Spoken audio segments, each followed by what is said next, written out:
Le résultat est superbe quand je prépare du poulet et des pommes de terre comme ça. Pour préparer cette recette, nous allons avoir besoin d'un oignon. Je vais couper cet oignon en deux, puis en lanières. Nous allons également avoir besoin de 4 pommes de terre. Je vais couper toutes les pommes de terre en tranches. Dans un plat en verre, je vais verser un peu d'huile et bien l'étaler. Puis, je vais disposer tous les oignons que nous venons de découper et je vais bien étaler les oignons dans tout le plat. Maintenant, je vais disposer les tranches de pommes de terre sur le dessus.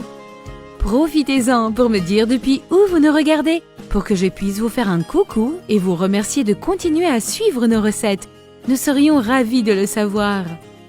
Pour l'assaisonnement, je vais ajouter une pincée de sel, une pincée de poivre noir et un peu d'huile.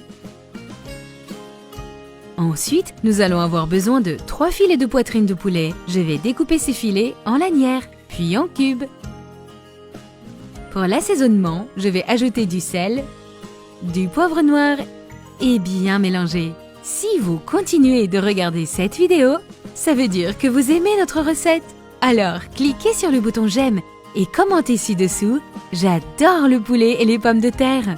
Je vais disposer tout le poulet dans le plat.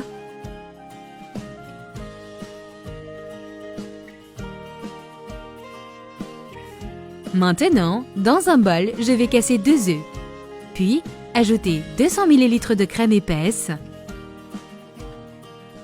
une cuillère à café de sel, une cuillère à café de poivre noir, une demi-cuillère à café de curcuma et je vais bien mélanger. Cette recette est très rapide à faire et ne nécessite que quelques ingrédients. Il suffit de mélanger tous les ingrédients et de mettre le plat au four. Je vais verser tout le mélange d'œufs dans le plat.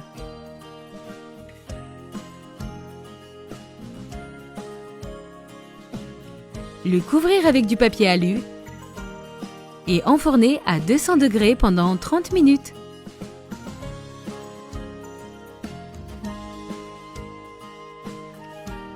Après ça, je vais sortir le plat du four et ajouter du fromage mozzarella.